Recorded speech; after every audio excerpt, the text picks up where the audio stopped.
Page 26, section entitled Spiritual Principles.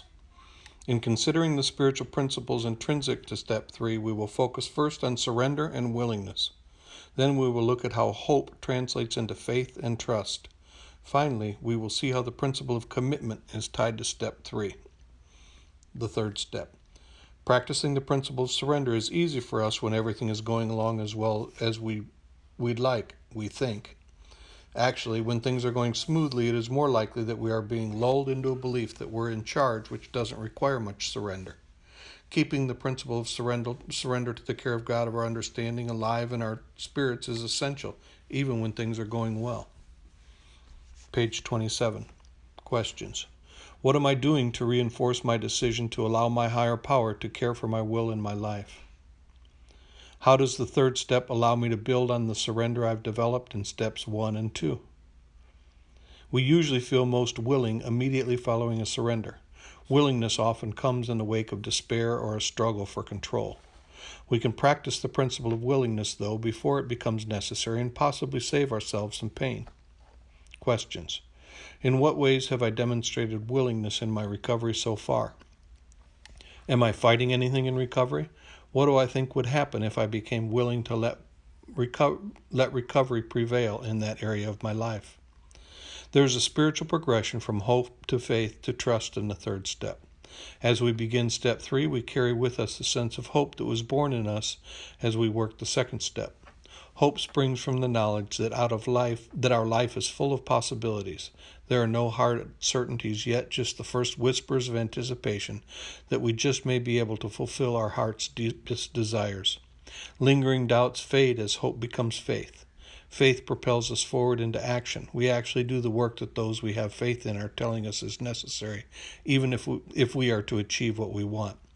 In the third step, faith gives us the capacity to actually make a decision and carry that decision into action. Trust comes into play after faith has been applied. We have probably made significant progress toward fulfilling our goals. Now we have evidence that we can influence the course of our lives through taking positive action. Questions. How have hope, faith, and trust become positive forces in my life?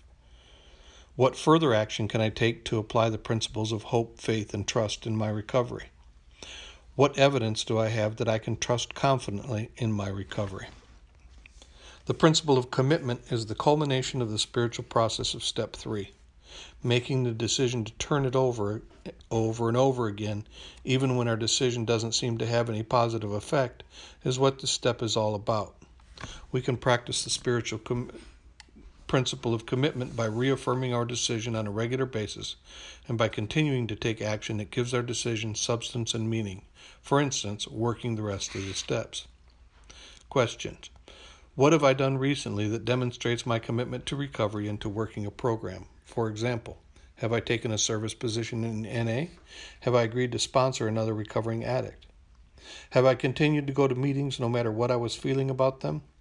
Have I continued to work with my sponsor even after he or she told me an unpleasant truth or gave me some direction I didn't want to follow? Did I follow that direction?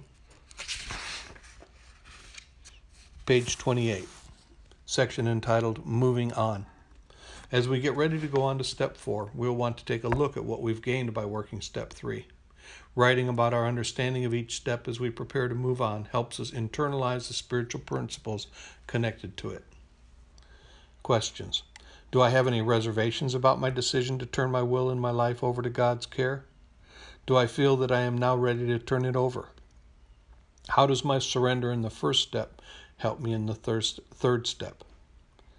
What action do I plan to take to follow through on my decision?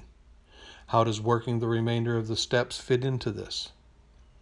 We wind up our work on Step 3 with an increase in our level of freedom. If we've been through this step, we're profoundly relieved to realize that the world will go along just fine without our intervention. The responsibility of running everything is a huge burden, and we're happy to lay it down.